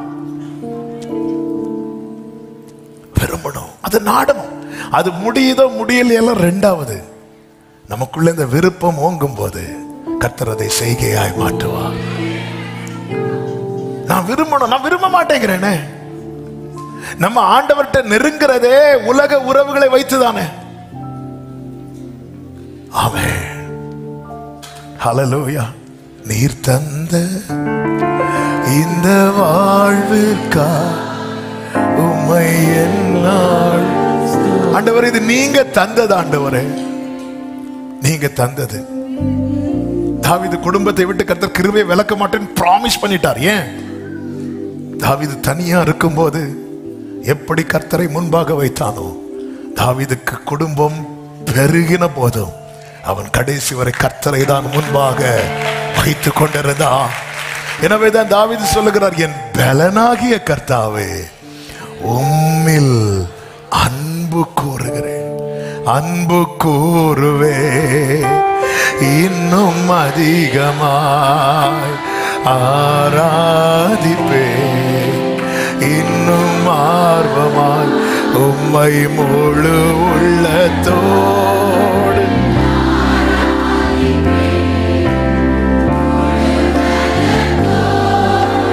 அன்பு கூறுவேன், ஆராதனை. ஹல்லேலூயா, ஹல்லேலூயா. சபையே, சபையே, ஆவியானவர் ஹெல்ப் பண்றார் லவ் பண்ண. அதான் தேவ அன்பு நம்முடைய இருதயத்தில் ஊற்றப்பட்டிருக்கிறது. இயேசுவை, அதாவது பைபிள்ல சொல்லப்பட்டிருக்கிறது, ஆவியின் கனி நம்மில் வெளிப்படணும்னா ஜீசஸை ரொம்ப லவ் பண்ணா மட்டும்தான் நடக்கும். ஏன்னா ஒருத்தங்களை நம்ம ரொம்ப நேசிக்க ஆரம்பிச்சிட்டோம்னா அவங்க ஹர்ட் ஆக நம்ம விரும்ப மாட்டோம். அப்ப அவருக்கு என்னெல்லாம் பிடிக்கும்னா அன்பு, சந்தோஷம், சமாதானம், நீடிய பொறுமை, சாந்தம், இச்சையடக்கம், இதெல்லாம் அவருக்கு பிடிக்கும். இதெல்லாம் அவர்கிட்ட வெளிப்பட்ட ஆவியின் கனி என்பது நீங்க மொத்தமா பார்த்தா ஜீசஸ். ஆவியின் கனிகளோன்னு பைபிள்ல இருக்காது, நம்ம பைபிள்ல ஆவியின் கனியோ. அந்த அன்பு அதான் டாப்பு பிடிச்சிட்டீங்கன்னா மீதி எல்லாம் கூட சேர்ந்து வந்துடும். எனக்கு நான் ஆண்டவரை நேசிக்க மாட்டேன், ஆனா எனக்கு ஆவியின் கனிகள் தெரியும். எழுதி எழுதி எழுதி இம்போசிஷன் மாதிரி எழுதி எழுதி வச்சுக்கோ. ஆவியின் கனிகள் நான் படிச்சதுனால எனக்கு தெரியும், என்கிட்ட வெளிப்பட்ட மற்றவர்களுக்கு தெரியும். ஆவியின் கனியை, ஆவியின் கனி 9 எப்படி மனசுல வச்சிருக்கிறது, ஞாபகத்துல வச்சிருக்கிறது? Jesus, Jesus. அது அனைத்துமே ஜீசஸை ரிஃப்ளெக்ட் பண்ணக்கூடியது. ஜீசஸ், இயேசுவை நான் எதை வைத்து நேசிக்கிறேன்? அவர் எனக்கு ஏற்படுத்தி தந்த அந்த உறவை வைத்து நேசிக்கிறேனா, அல்லது கர்த்தர் எனக்கு செய்த ஏதோ நன்மையை வைத்து நேசிக்கிறேனா? கர்த்தர் எனக்கு ஒரு வேலை இல்லாம இருந்த வேலை தந்தார், கர்த்தாவே உண்மை நான் அன்பு கூறுகிறேன். நாளைக்கு வேலை போச்சுன்னா அடுத்து யார் வேலை தராங்களோ அவங்களில் நான் அன்பு கூறுறோம். நம்ம எதை வச்சு நேசிக்கிறோம்? எதை வைத்து? எதை வைத்து? நீர் இல்லாமல் நான் இல்லை, நீர் இல்லாமல் நான் இல்லை, உம் நினைவில்லாமல் வாழ்வில்லை. நான் மெடிடேஷன்ல கேட்டோமே, அந்த பாவியாகிய ஸ்திரீ அவள் மிகவும் அன்பு கூர்ந்தாள். அதில் ஒரு வார்த்தை சொல்லப்பட்டிருக்கும், லூக்கா 7வது அதிகாரம். அவள் வந்து இயேசுவின் பாதத்திலே முத்தமிட்டு கொண்டிருக்கும் போது அவரை அழைத்த பரிசேயன் அதை கண்டபோது 39, இவர் தீர்க்கதரிசியாயிருந்தால் தம்மை தொடுகிற ஸ்திரீ இன்னார் என்று இப்படிப்பட்டவள் என்றும் அறிந்திருப்பாள், இவள் பாவியா இருக்கிறாளே என்று தனக்குள்ளே. அதாவது அவர் அங்க என்ன சொல்ல வராருன்னா, இயேசுவுக்கு தெரியாதது இவருக்கு தெரியுதான். சில நேரத்தில் நம்ம இருப்பெல்லாம் பார்த்தா இது ஆண்டவருக்கே தெரியாது, இதெல்லாம் ஜபத்துல வச்சா ஆண்டவருக்கு தெரியும். நான் சொல்றேன் கேளுங்க, இயேசுக்கு இது தெரியாது, எனக்கு தெரியும், எனக்கு தெரியும். ஆமாம், நல்ல வேளை எசேக்கியேல்கிட்ட கேட்டார், இது உயிரடைமான். நம்ம கிட்ட கேட்டிருந்தா உயிரடையே விட்டுருக்க மாட்டோம். இது உயிரடைஞ்சும் பிரயோஜனம் இல்ல ஆண்டவரே. ஆமா, அதனால அவருக்கு தெரியும் யார் யார்கிட்ட என்ன கேட்கணும்னு. உடனே இயேசு ஒரு காரியத்தை சொல்லுகிறார், சீமோனே உனக்கு ஒரு காரியம் சொல்ல வேண்டும். சொல்லும் போதகரே. உள்ள அவ்வளவும் பேசிட்டு வெளியே சொல்லும் போதகரே. சில பார்த்துருக்கீங்களா, சர்ச்சு டோரை பார்த்ததும் ஏதோ தலை தட்டிரும் போல இப்படியே தான் வருவாங்க. அவர் பார்ப்பாரு, ஐயோ இது கண்ணா காய்பாவே பரவாயில்ல. அவன் சொல்லும் போதகரே. அப்ப ஆண்டவர் சொல்லுவார், ஒருவனிடத்தில் 2 பேர் கடன் பட்டிருந்தார்கள், ஒருவன் 500 வெள்ளிக்காசு, மற்றவன் 50 வெள்ளிக்காசு. எது பெருசு? சத்தமா சொல்லுங்க. அப்ப எது கொடுக்க கஷ்டம்? 500. எது கொடுத்துடலாம் அப்படி நம்ம நினைச்சிட்டு இருக்கோம். ஆனா அடுத்த வசனத்தில் ஆண்டவர் சொல்லுகிறார், கொடுக்க அவர்களுக்கு. யாருக்கெல்லாம்?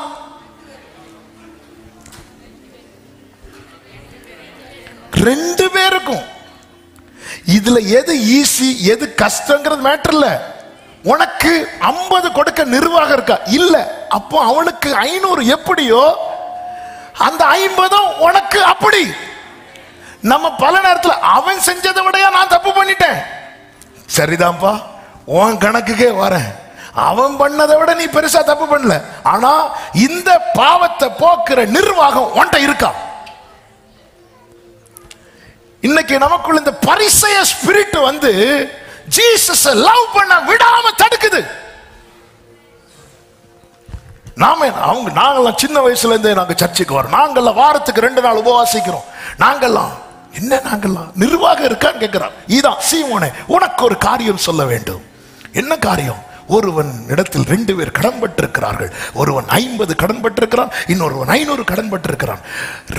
அவர்களுக்கு கொடுக்க நிர்வாகம் இல்லாத போது இருவருக்கும் கடனை மன்னித்து விட்டான்.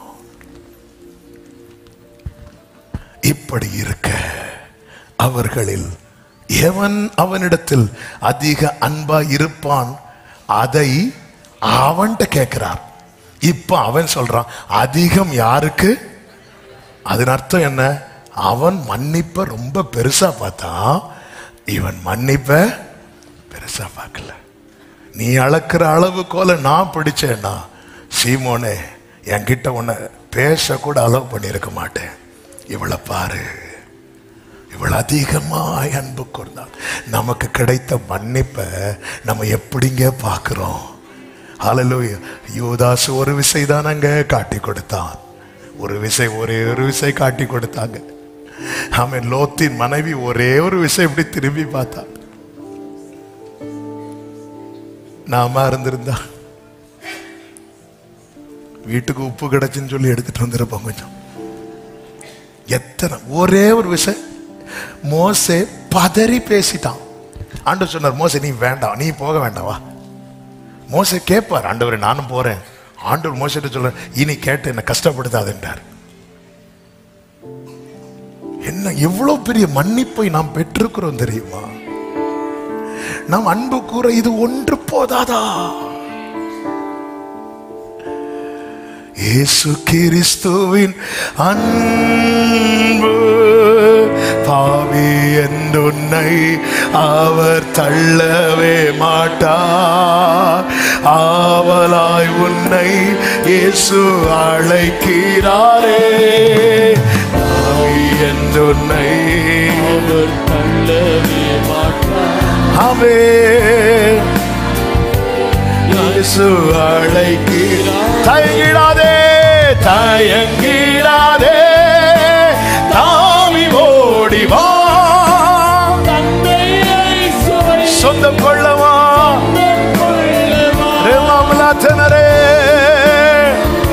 செமம்ரோ ஓடி வா. தந்தை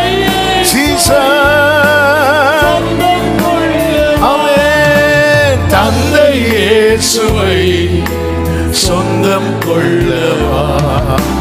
இயேசு கிறிஸ்துவின் அன்பு என்றும் மாறாதது. இயேசு கிறிஸ்துவின்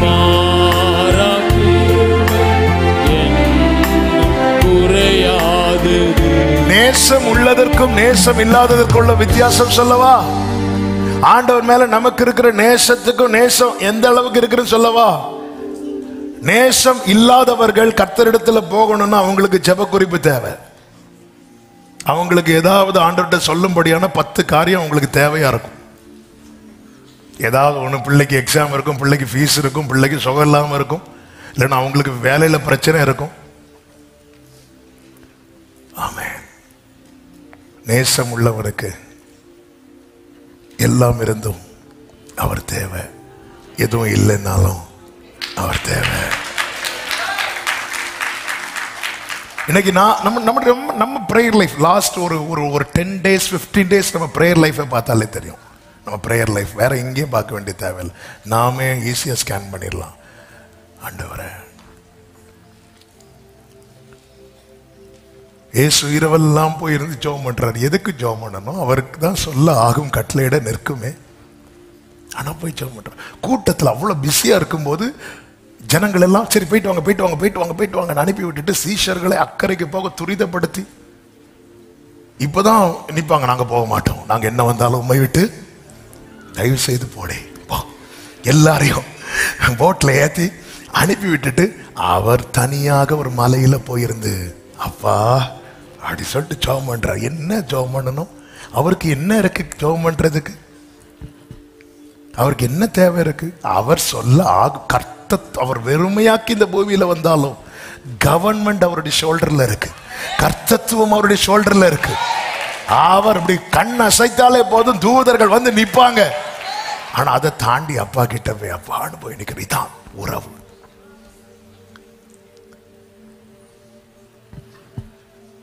நான் ஜெபம் பண்ணணும்னா எனக்கு ஏதாவது ஒரு நெருக்கம் வரணும் என்கிற நிலை என்பது அது அது அது ஒரு நேச வெளிப்பாடு அல்ல. நேச வெளிப்பாடு அல்ல. சிலுவையில் இயேசு கைவிடப்பட்டார். கைவிடப்பட்ட பிறகும் பிதாவே உம்முடைய கையில் என் ஆவியை, யார் கையில? கைவிட்டவர் கையில, கைவிட்டவர் கையில கொடுக்கிறார். நம்ம கைப்பிடித்தவர் கையிலேயே கையை கொடுக்க மாட்டேங்கிறோமே. இவர் ஆவியே கொடுக்கிறார், மொத்தத்தை கொடுக்கிறார்.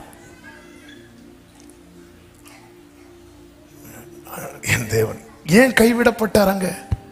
நம்முடைய அக்கிரமங்கள் அவர் மேல சுமத்தப்பட்டது. பரலோகத்தில் வீற்றிருக்கிறவர் யார்? தீமையை பார்க்க மாட்டாத எப்பொழுது என்னுடைய உங்களுடைய அக்கிரமங்கள் சுமத்தப்பட்டதோ பிதா முகத்தை எப்படி திருப்புகிறார். அவரால் தாங்க முடியல, அப்பாவை பார்க்க முடியல. அங்கதான் அவர் அழுறாரு. பரலோக காண்டாக்டுக்கு சில நிமிடங்கள் கட்டாச்சு தெரியுமா? அதுதான் அவருக்கு கையில் அறையப்பட்ட ஆணியை விட பெயின் அதுதான். தலையில ஏற்றப்பட்ட முள்ளை விட பெயின் அதுதான். இடுப்புல சரீரம் முழுவதும் அடிக்கப்பட்ட அந்த சாட்டை அடிகளினால் உண்டாகிற வலியை விட பெயின் வலி எது தெரியுமா? அப்பா காண்டாக்ட் இல்ல. என்னாச்சுன்னு தெரியல, போன் வரலையே, எவ்வளவு நாள் ஆச்சு பேசி, 4 மணிக்கு ஆச்சு. நம்ம உறவுகள்லாம் வெளியே இருந்தா நாம் அவரை நேசிக்கிற நிலை. இங்கே சொல்லப்பட்டிருக்கிற நேரம் போகிறதுனால நேசிக்கிறதும், இரண்டாவது சேவிக்கிறதும் என்று சொல்லப்பட்டிருக்கிறது. நல்ல புரிந்து கொள்ள, உறவை கனப்படுத்துகிறவர்கள் கர்த்தருக்கென்று எதையாவது செய்வார்கள்.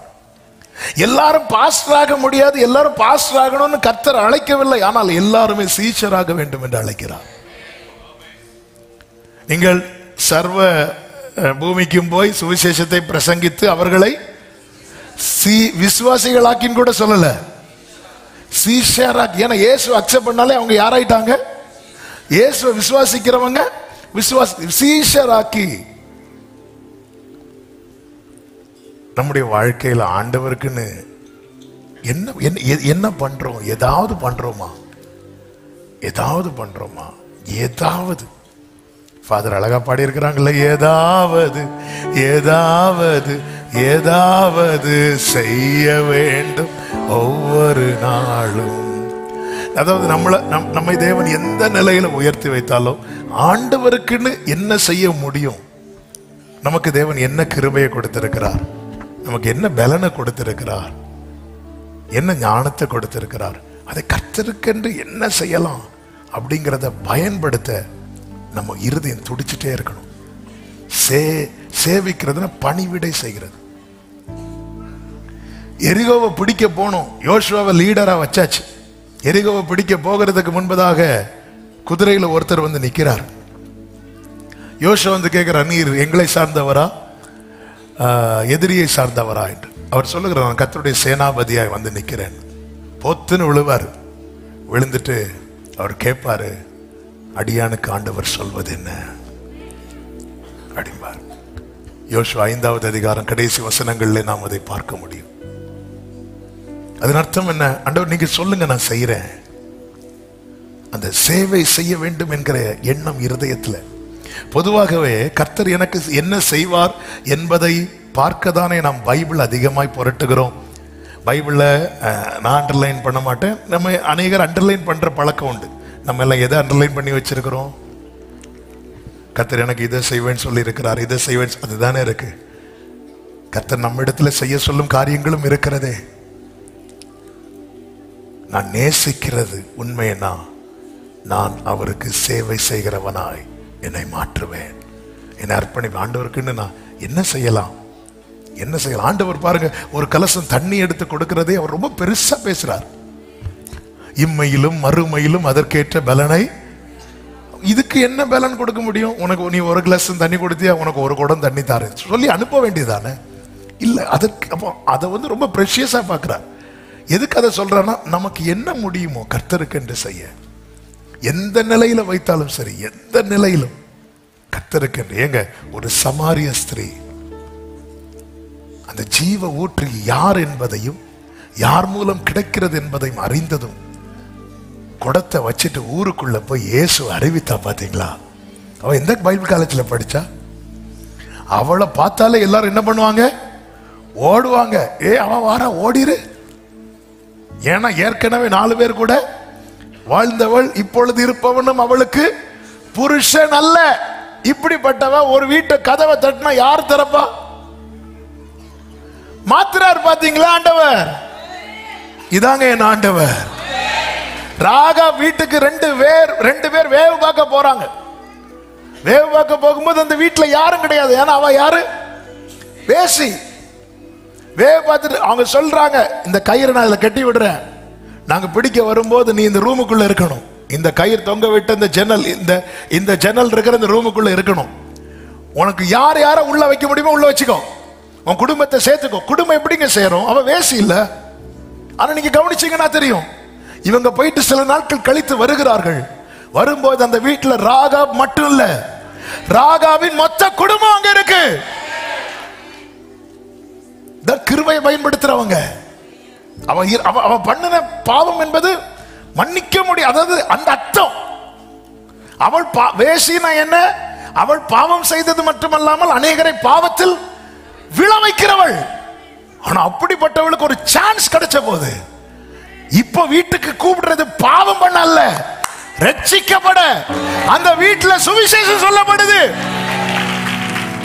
வந்து பார்க்கும்போது அந்த வீட்டுல அவ மட்டும் இல்ல, அவன் மொத்த குடும்பம் இருக்கு. அவர்கள் இந்நாள் வரைக்கும் இஸ்ரவேலின் நடுவிலே நிலைத்திருக்கிறாங்க. ஆனா இஸ்ரவேல் குடும்பத்திலே ஒருத்தர் இருந்தான், ஆகான் என்று ஒருத்தன். அதாவது நிலைக்க வேண்டியவன் விழுந்து போனான், விழுந்து போக வேண்டியவள் நிலைத்தாள். இதுதான் முந்தினோர் அநேகர் பிந்தினோர் ஆயம், பிந்தினோர் அநேகர் முந்தினோர் ஆயம். கொஞ்ச காலம் இந்த பூமியில வாழ போகிறோம். இத்தனை வருஷத்துல நம் கர்த்தருக்கு என்ன பண்றோம், நமக்கு என்ன முடியும்? ஆண்டவர் அடியாருக்கு சொல்வது என்ன? தன் இளம் வயதுல யோசுவா நின்னா கர்த்தருக்கு எதையாவது செய்யணும்னு. யோசுவாவுக்கு முதிர் வயதானது. முதிர் வயதான போது சபையை ஆசீர்வதிக்கிறான்.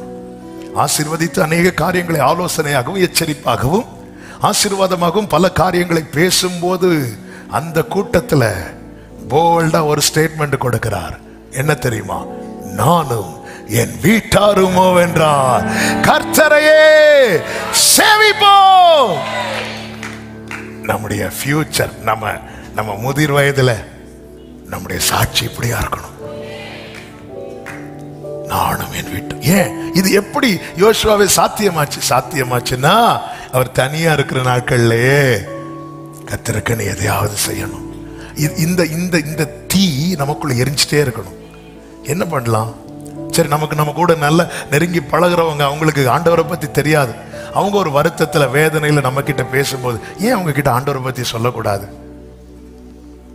நாங்க உங்களுக்காக ஜெபம் பண்றோம் பிரதர், நாங்க உங்களுக்காக ஜெபம் பண்றோம் சிஸ்டர். ஆண்டவர் செய்வாங்க. ஏன் ஒரு 2 வார்த்தை? இப்படி பைபிள் ஒரு வசனம் இருக்கு, நானே உங்களுக்கு ஆறுதல் செய்வார். நமக்கு தான் படிக்கிறோமே, நமக்குன்னு வச்சிருக்கிறாம கொடுக்கலாமே. 2 வார்த்தை ஏன் செய்ய முடியாது? ஏங்க நம்ம அதாவது டிராக்ட் கொடுக்கறது தான் நமக்கு கொஞ்சம் கஷ்டமா இருக்கு. இந்த ஸ்டேட்டஸ்னு ஒன்று இருக்குல்ல வாட்ஸ்அப்ல, அதாவது 90% மக்களும் யூஸ் பண்றோம். ஏன் ஒரு வசனம் போட முடியாது? அவங்க பார்க்கிறவங்கள பார்க்கல, அதை யாருக்காவது தடுக்க முடியுமா? ஒண்ணும் பண்ண முடியாது. ஏன் அதாவது என்னெல்லாமோ வைக்க ஆசைப்படுவோம், ஒரு வசனம் வைக்க நமக்கு வசனம் வச்சா என்ன நினைப்பாங்க?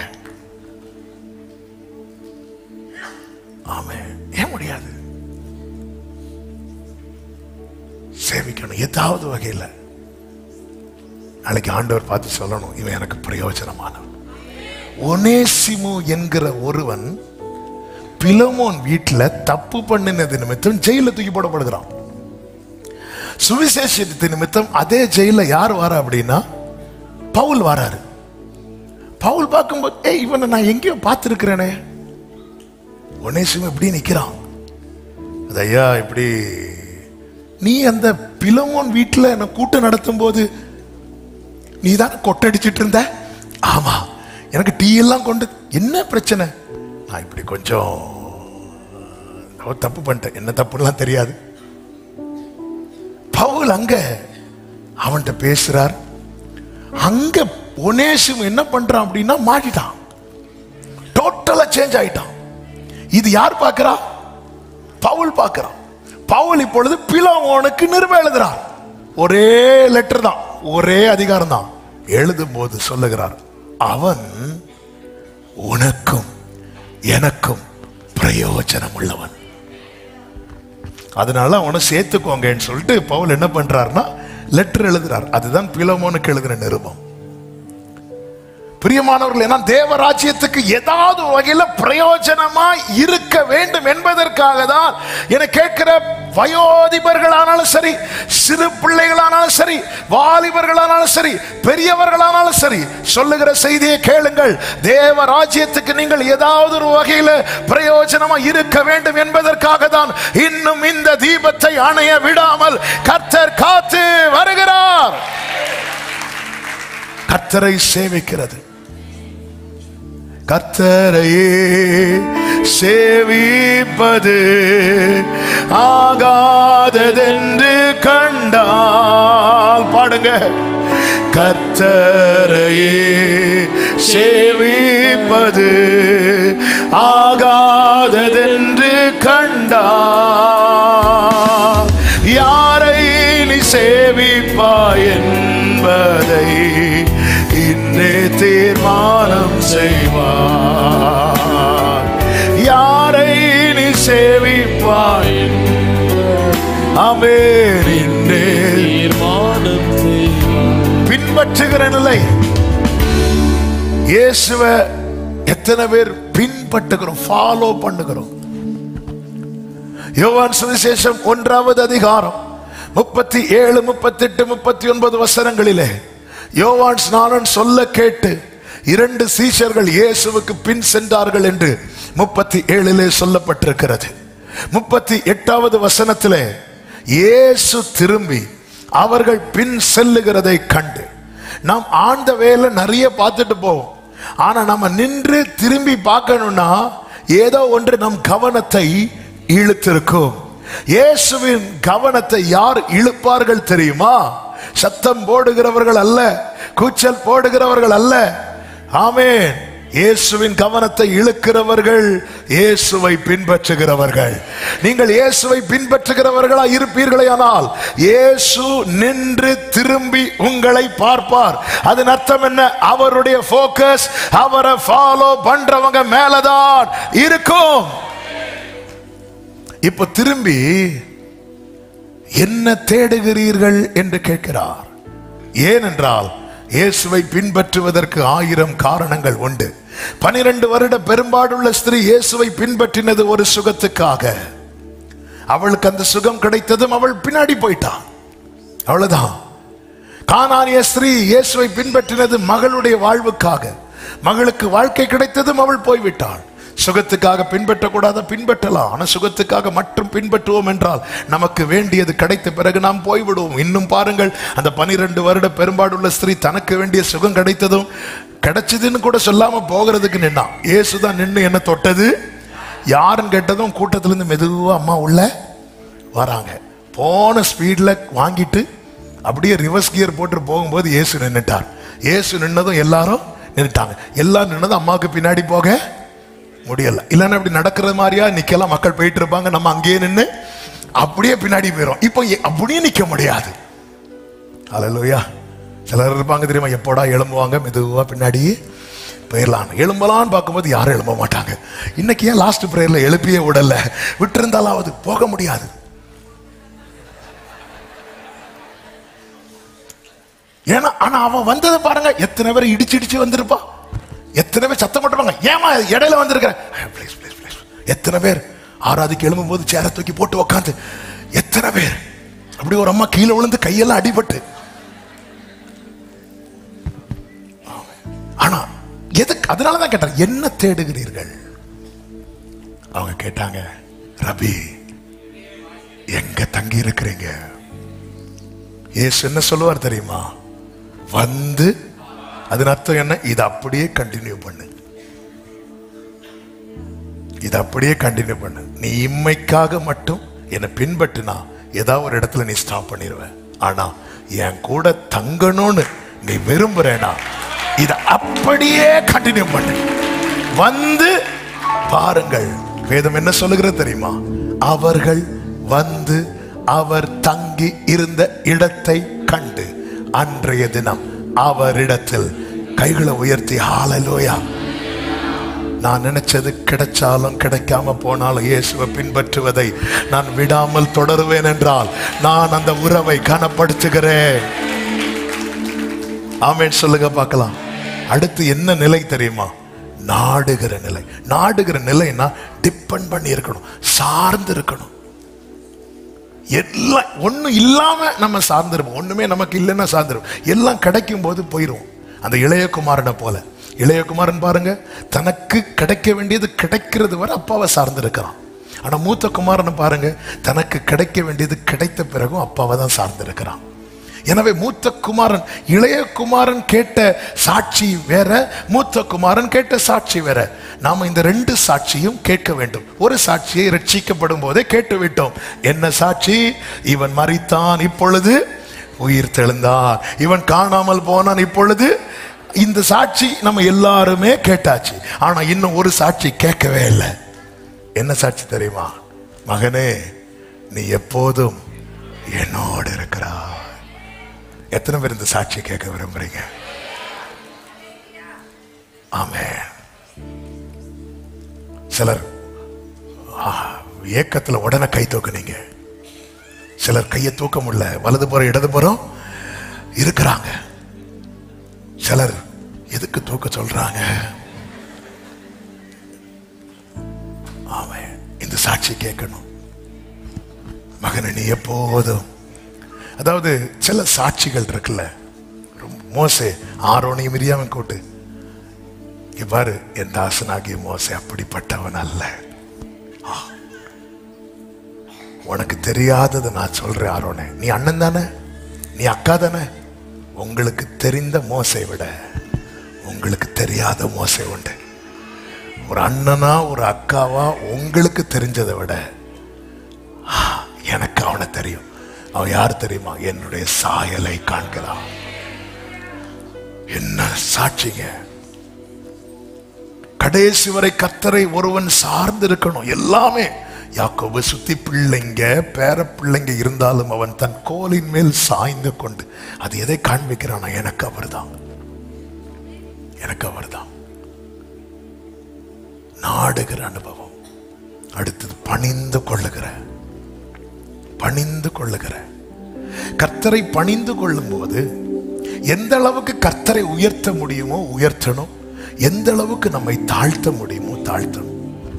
நான் கர்த்தரை ஆராதிக்கும் போது கர்த்தர் எந்த அளவுக்கு உயர்ந்திருக்கிறார், கர்த்தரை எவ்வளவு என்னால உயர்த்த முடியும், இது ஒண்ணுதான் நமக்குள்ளே ஓடிட்டே இருக்கணும். நமக்கு பிடிச்ச பாட்டு பாடுறாங்களா, அப்படி எவ்வளவுக்கு நான் அவரை உயர்த்த முடியும், இன்னும் என்னால லிஃப்ட் பண்ண முடியுமா ஆண்டவரை, இன்னும் அவரை துதிக்க முடியுமா, இன்னும் அவரை பிரைஸ் பண்ண முடியுமா, இந்த எண்ணம் நமக்குள்ள இருந்துட்டே இருக்கணும். காரணம் அவர் ஒருவரே எல்லா கனத்துக்கும் மகிமைக்கும் துதிக்கும் ஸ்தோத்திரத்துக்கும் பாத்திரராயிருக்கிறார். இந்த நிலையை இஸ்ரவேலர் விட்டு மற்ற காரியங்களை நேசிக்கவும் சேவிக்கவும் பின்பற்றவும் நாடவும் பணியவும் ஆரம்பித்தார்கள். கிலெயாத்திலே பிசின்தைலம் இருந்தும் குணமாகவில்லை. இந்த பிசின்தைலத்தை கர்த்தர் ஆசாரியர்கள் தீர்க்கதரிசிகள் கையிலே கொடுக்க அவர்களும் பின்னாட்களில் எப்படி மாறினார்கள் என்றால், கர்த்தருக்கு மகிமை உண்டாவதாக. எசேக்கியேல் தீர்க்கதரிசன புஸ்தகம் அதனுடைய 22வது அதிகாரம் 26வது வசனம் 28வது வசனத்தில் இப்படி சொல்லப்பட்டிருக்கிறது. 26 வாசியுங்கள். அதன் ஆசாரியர் என் வேதத்துக்கு அநியாயம் செய்து என் பரிசுத்த வஸ்துக்களை பரிசுத்த குலைச்சலாக்குகிறார்கள். பரிசுத்தம் இல்லாததற்கும் வித்தியாசம் பண்ணாமலும் அசுத்தம் இல்லாததற்கும் உண்டான வேற்றுமையை காண்பியாமலும் இருந்து என் ஓய்வு நாட்களுக்கு தங்கள் கண்களை மூடிக்கொள்ளுகிறார்கள். அவர்கள் நடுவிலே நான் கனவீனம் பண்ணப்படுகிறேன். பரிசுத்தத்துக்கும் பரிசுத்தம் இல்லாததற்கு வித்தியாசம் உண்டு. காலங்கள் மாறலாங்க. மனசாட்சி காலம் முடிந்தது, நியாயப்பிரமாண காலம் முடிந்தது. இப்பொழுது சபையின் காலம் கிருபையின் காலம் நடந்து கொண்டிருக்கிறது. இந்த காலமும் முடியும். அடுத்து உபத்திரவ காலம் வரும், மகா உபத்திரவ காலம் வரும், 1000 வருஷ அரசாட்சி காலம் வரும், நித்திய காலம் வரும். இப்படி எத்தனை காலம் மாறினாலும் நாம் ஆராதிக்கிற தேவன் பரிசுத்தர் பரிசுத்தர் பரிசுத்தர். இது இல்லாத பிரமாணம். வித்தியாசத்தை காட்டல. அப்போ ரண வைத்தியனாய் வைத்த ஆசாரியர்கள் அதை தவறினார்கள். தீர்க்கதரிசிகளை குறித்து சொல்லப்பட்டிருக்கிறது 28வது வசனம். அதன் தீர்க்கதரிசிகள் அபத்தமானதை தரிசித்து பொய் சாஸ்திரத்தை அவர்களுக்கு சொல்லி கர்த்தர் உரைத்தார் என்றும் கர்த்தராகிய ஆண்டவர் உரைத்தார் என்றும் சொல்லி அவர்களுக்கு சாரமற்ற சாந்து பூசுகிறார்கள். பூசும் போது பூசினது மாதிரி தெரியும், அடுத்த நாள் பார்த்தா அதே நிலைமை. கேட்கும் போது நல்லா இருக்கும், ஆனா வாழ்க்கையில எந்த மாற்றமும் இல்லை. அதனாலதான் கர்த்தர் 30 சொல்லுகிறார், நான் தேசத்தை அழிக்காதபடிக்கு திறப்பில நிற்கவும் சுவரை அடைக்கவும் தக்கதாக ஒரு மனுஷனை தேடினேன், ஒருவனையும் காணும். ஒரு ரண வைத்தியன் இல்ல. ரண வைத்தியர்களா இருக்க வேண்டியவர்கள் இருக்க வேண்டிய பிரகாரம் இல்லை. கொடுக்கப்பட்ட வார்த்தையை, கொடுக்கப்பட்ட மருந்து அப்படியே கொடுக்கல. தாங்க முடியல. இப்பொழுது ஜனத்தின் நிலைமை எப்படி இருக்கிறது? ஏசாயா 1வது அதிகாரம் அதனுடைய 5-6 வசனங்களில் இப்படி சொல்லப்பட்டிருக்கிறது. ஏசாயா 1:5-6 வசனங்கள். இன்னும் நீங்கள் ஏன் அடிக்கப்பட வேண்டும்? அதிகமாய் விலகி போகிறீர்களே. தலையெல்லாம் வியாதியும் இருதயம் எல்லாம் பலட்சியமுமாய் இருக்கிறது. உள்ளங்கால் தொடங்கி உச்சம் தலை மட்டும் அதிலே சுகமில்லை. அது காயமும் வீக்கமும் நொதிக்கிற ரணமும் உள்ளது. அது சீழ் பிதுக்கப்படாமலும் கட்டப்படாமலும் எண்ணெயினால் ஆற்றப்படாமலும் இருக்கிறது. பார்க்கிறார், ஒருவனும் இல்லை, ஒருவனும் இல்லை. பாபிலோனை விட்டுட்டீங்க, அப்படி சீயோன் குமாரத்தை விட போறீங்களா ஆண்டவரே? உமது ஜனத்தை விட போறீங்களா ஆண்டவரே? இல்ல. கர்த்தர் ஏற்கனவே பிராமிஸ் பண்ணி இருக்கிறார். என்ன? நானே உன் பரிகாரியாகிய கர்த்தர். இஸ்ரவேலர்கள் உறவு இழந்து, எல்லா சௌக்கியத்தை இழந்து, பாவம் பலத்து போய் அதிலிருந்து வெளியே வர முடியாமல் மனம் திரும்புதல் என்கிற அனுபவத்தை விட்டு தூரம் போய் இப்பொழுது காலம் இருண்ட காலமா இருக்கிறது. சகரியா, மல்கியா தீர்க்கதரிசிகள் தொடங்கி முடிந்த அந்த அவங்க நாட்கள் முடிந்த பிறகு 400 ஆண்டுகள் இருண்ட காலம். ஆராதனையில நடந்துட்டு இருக்கும், ஆனா வெளிப்பாடு இல்லை, கர்த்தருடைய இடைப்படுதல் இல்லை. எனவேதான் நீங்க பாத்தீங்கன்னா தெரியும், சகரியா என்கிற தேவ மனிதன், யோவான் ஸ்நானனுடைய தகப்பன், மகா பரிசுத்த ஸ்தலத்துல போய் தூபம் காட்டும் போது கர்த்தருடைய தூதன் அங்க வந்து நின்னதும் அவருக்கு என்ன ஆயிட்டு? பயந்தான் இருக்கு. ஏன்னா இப்படி ஒரு சம்பவம் இதுவரை நடந்து கொஞ்ச காலம் ஆச்சு. மோசே நாட்கள் அப்படி இல்லை, இது ரெகுலரா நடந்துட்டு இருந்துச்சு. இப்போ இது நடந்து ரொம்ப நாளானதுலாம் திடீர்னு தூதன் வந்து நின்னதும் இது நாங்க எதிர்பார்க்கவே. ஆமா, நம்ம அப்படிதான் கூப்பிடும், வாரும் ஐயா, இப்போ வாரும், வந்ததும் நாங்க எதிர்பார்க்கலாண்டவரே, நீங்க இவ்வளவு சீக்கிரம் வருவீங்கன்னு. ஆமா, இந்த நேரத்துல தான் நம்முடைய காயங்களை ஆற்றுகிற ரண வைத்தியன் என் ஆண்டவராக இயேசு கிறிஸ்து அனுப்பப்பட்டார். ஆசாரியர்கள் தீர்க்கதரிசிகள் அதை செய்ய தவறினார்கள். இயேசு சொன்னார், எருசலேமிலிருந்து எரிகோவுக்கு ஒருவன் வழி பிரயாணமாய் போகிறான், அவன் கள்ளர் கையில் அகப்பட்டு அவனை குற்றுயிராக்கி தூக்கி போட்டு விட்டார்கள். கொஞ்சம் உயிர் இருக்கிறது. இப்பொழுது ரண வைத்தியனா இருக்க வேண்டிய ஆசாரியன் வருகிறான். வந்து அவன் பக்கமாய் விலகி போகிறான். லேவியன் வருகிறான், வந்து விலகி போகிறான். ஆமென், ஆமென். இனி எதிர்பார்ப்பு அவ்வளவு நஷ்டமான இடத்துல இதோ ஒருவர் வருகிறார். ஒரு நல்ல சமாரியன் அங்கே வருகிறார். அங்கே வந்து அவனை கண்டு அவன் மேல் மனது உருகி அவன் காயங்களில் எண்ணெய் வார்த்து, என்னை கேட்கிற சபையே, பிசின் தைலம் இல்ல, ரண வைத்தியன் இல்லை என்றல்ல இந்த செய்தியை முடிக்க போகிறது.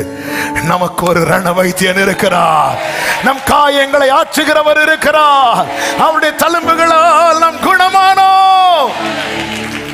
ஆமென் சொல்லுங்க பார்க்கலாம். சுய வாகனத்தில் ஏற்றி அவனை சத்திரத்தில் கொண்டு வருகிறார்.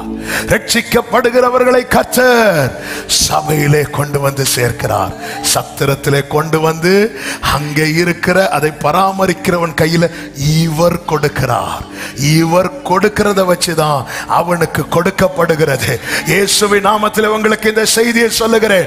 இங்கிருந்து நாங்க ஏதோ கொடுக்கல, எல்லாம் கொடுக்கிறவர் கர்த்தர், எல்லாவற்றையும் தருகிறவர் கர்த்தர்.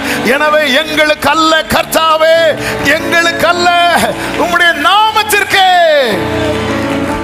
ஹல்லேலூயா. ஐயோ, இவங்க ஜெபம் பண்ணாங்க, நடந்துச்சு, எங்க பாஸ் கொடுக்கிறது ஃபுல்லா அவரு. ஆனா அவர் கையில கொடுத்து நீ கொடுங்கிறார். கொடுக்கிறது ஃபுல்லா உன்னை வழியில கண்டது அவர். சத்திரத்தில் பராமரிக்கிறவன் கிடையாது. நாங்க வந்திருந்தா கூட விலகி போயிருப்போம். கர்த்தர் விலகல்ல. உன்னை கண்டவர் அவர், உன்மேல் மனதுருகிறவர் அவர், உன்னை தூக்கி எடுத்தவர் அவர், உன்னை கழுவினவர் அவர், உன்னை கொண்டு சேர்த்தவர் அவர். எனவே கிறிஸ்துவை கொண்டாடுங்கள். Celebrate Jesus. ஹல்லேலூயா. சொல்லிவிட்டு என்ன சொல்லுவார் தெரியுமா? நான் வருவேன், நீ இதை வச்சு பராமரி, நான் வருவேன். கர்த்தர் நம்மை அவருடைய மந்தையிலே சேர்த்திருக்கிறார். திரும்ப வருவார். சபையை நீ சொஸ்தம் அடையணும். அதுக்குள்ள அவர் திரும்ப வரும்போது நீ திரும்பி அந்த வழி அருகே கிடக்க கூடாது, திருப்பி அந்த பாவ சேற்றில் இருக்க கூடாது, திரும்பி அந்த பண்டிகை கூட்டத்தில் நீ இருக்க கூடாது. கர்த்தர் உன்னை கழுவி சுத்திகரித்து கொண்டு வந்திருக்கிறார். கீலேயாத்திலே ரண வைத்தியன் உண்டு, பிசின் தைலம் உண்டு, சமய சஸ்தமடை. கர்த்தர் சீக்கிரம் வர போகிறார். ஆமென் சொல்லுங்க பார்க்கலாம். எல்லாரும் அப்படி எழுந்து நிற்கலாமா? ஹalleluya. அவர் வரும் நாளில் என்னை கரம் அசைத்து அன்பாய் கூப்பிட்டு, ஆமென். அவர்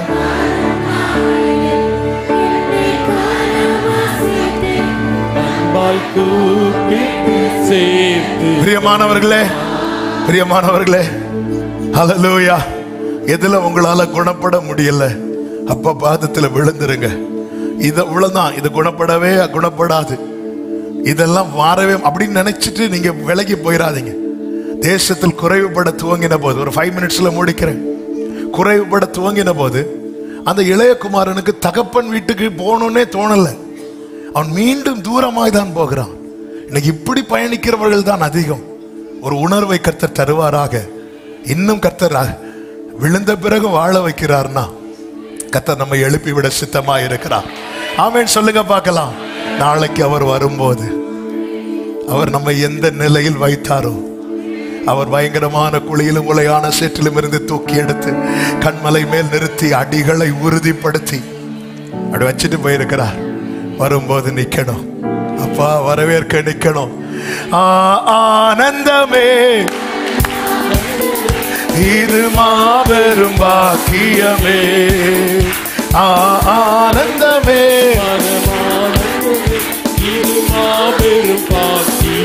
இந்த பாதலத்தில், இந்த பாதலத்தில் சொந்தக்காரரும் இந்த பாதலத்தில் சொந்தக்காரரும் இந்த இயேசு ராஜாவை, இந்த இயேசு ராஜாவை நான் பார்த்தால் போதும், மகிமையில் அவரோடு நான் பார்த்தால் போதும். இந்த இயேசு ராஜாவை நான் பார்த்தால் போதும், மகிமையில் அவரோடு நான் நித்தியமா மோட்ச வீட்டில் சேர்ந்தால் போதும், நித்தியமா மோட்ச வீட்டில் சேர்ந்தால் போதும். க்ளோரி ஹல்லேலூயா. கூட்டத்தில் நாம் நல்ல கையை தட்டி, சின்ன பிள்ளைங்க எல்லாம் கையை தட்டி,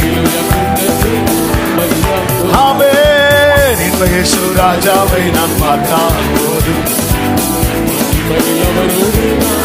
நம்முடைய ரண வைத்தியர், நம்மை குணமாக்கினவர், நம்மை சேர்த்தவர், மகிமையில் அவரோடு நான் இயேசுவின் இரத்தத்தால், இயேசுவின் இரத்தத்தாலே மீட்கப்பட்டு, வசனமாலே காக்கப்பட்டு, இயேசுவின் இரத்தத்தாலே மீட்கப்பட்டு, வசனமாலே காக்கப்பட்டு, ஆமென். கரை நிறையற்ற பரிசுத்தரோடு, கரை நிறையற்ற பரிசுத்தரோடு ஏழையால் பொன்வீதியில் உலாவிடுவே, ஏழையால் பொன்வீதியில்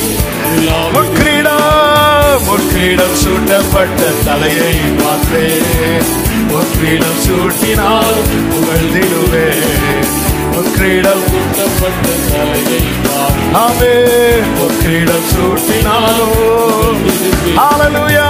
வாரினால் அடிபட்ட முதுகை பார்த்து, வாரினால் அடிபட்ட முதுகை பார்த்து, ஆமென். ஒவ்வொரு காயங்களாய் முத்தம் செய்வேன், ஒவ்வொரு காயங்கள். எத்தனை பேர் சொல்லுவீங்க, என்னுள்ளம் என்னுள்ளம் நன்றியால் நிறைந்திடுவதே, எந்த பாக்கியவில்லை நிலைக்கையிலே, என்னுள்ளம் நன்றியால் நிறைந்திடுவதே, எந்த பாக்கியவில்லை.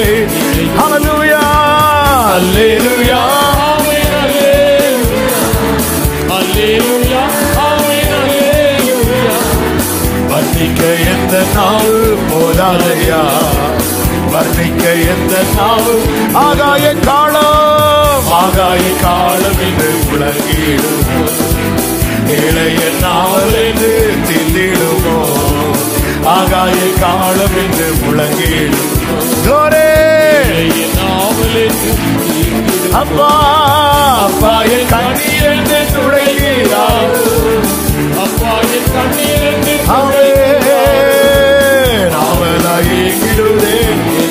கூடரா ஹந்தரா லகதரா ஹந்தரா இன்வையேசு ராஜாவை இன்வையேசு ராஜாவை நான் பார்த்தேன். ஆமென். Glory இன்வையேசு ராஜாவை நான் பார்த்தால் போதும். கடைசி அவர் வரும் நாளினில்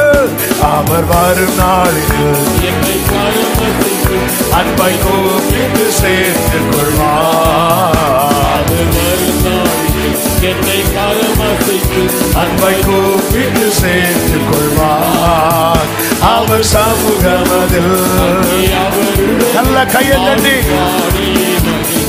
ஆமென். அவர் சமூகமதில் ஆடி பாடி மகிழ்ந்திடுவே. ஆனந்தமே இது மாபெரும் பாக்கியமே.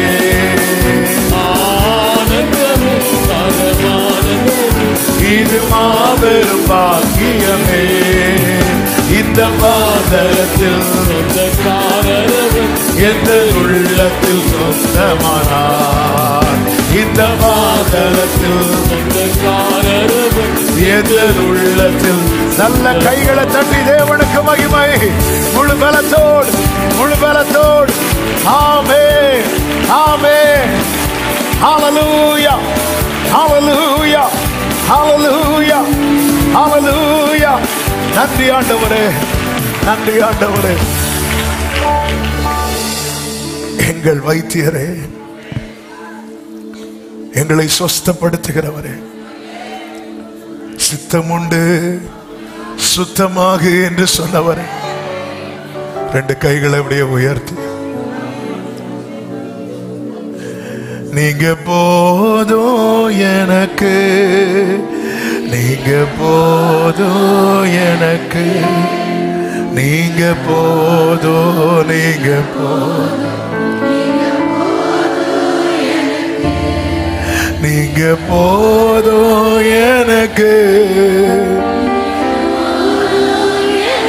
அப்பா.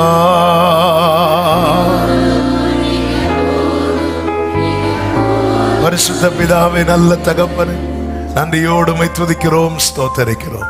கிருபையாய் உங்க சமூகத்தில் கொண்டு வந்து பாட துதிக்க ஆராதிக்க வைத்த அன்புக்காய் நன்றி.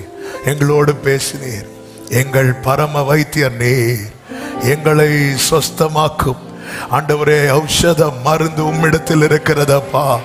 உம்மால் நாங்கள் சுகமானோம், உம்முடைய தழும்புகளால் நாங்கள் குணமானோம் ஆண்டவரே.